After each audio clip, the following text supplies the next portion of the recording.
SA music की शानदार प्रस्तुति।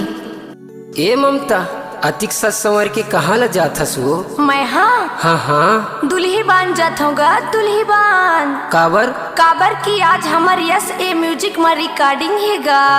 अरे सुन तो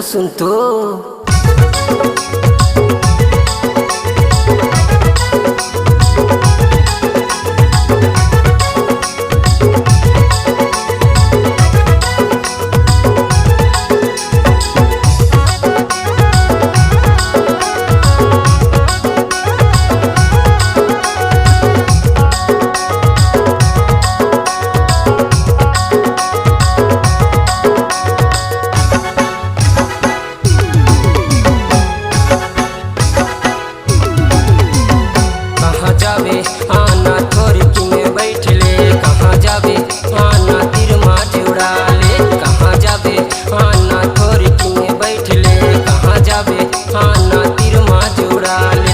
तीर माँ जुड़ा ले मोर तीर माँ जुड़ा ले, बने डीजे बाजाते मोरे संगे नाच ले। तीर माँ जुड़ा ले मोर तीर माँ जुड़ा ले, बने डीजे बाजाते मोरे संगे नाच ले। कहाँ जाबे कहाँ जाबे कहाँ जाबे आना थोड़ी किने बैठले, कहाँ जाबे आना तीर माँ जुड़ा ले। कहाँ जाबे आना थोड़ी किने बैठले, कहाँ जाबे आना तीर माँ जुड़ा ले।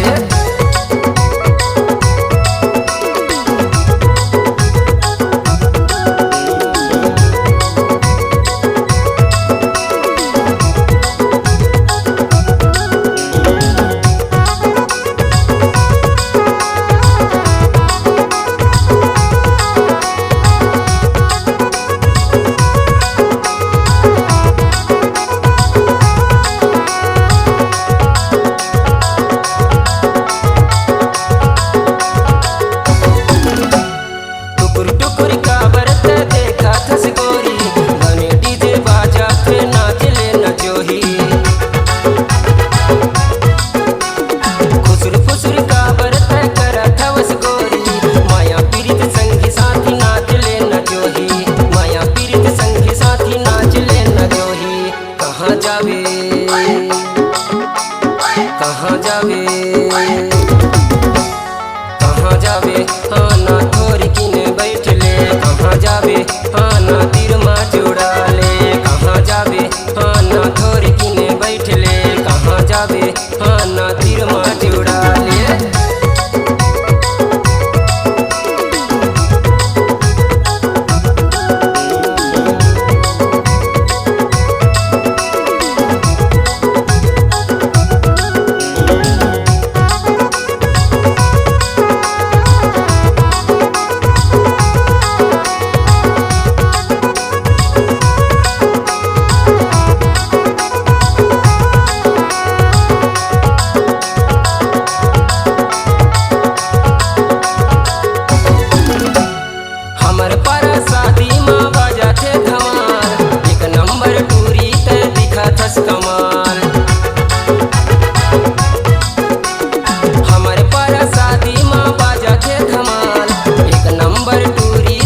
आना थोरी किन बैठले कहाँ जाबे आना तिरमा जुड़ा ले कहाँ जाबे आना थोरी किन बैठले कहाँ जाबे आना तिरमा जुड़ा ले मोर तिरमा जुड़ा ले माया पीड़ित संगी साथी मोर संगे नाच ले तिरमा जुड़ा ले मोर तिरमा जुड़ा ले माया पीड़ित संगी साथी मोर संगे नाच ले कहाँ जाबे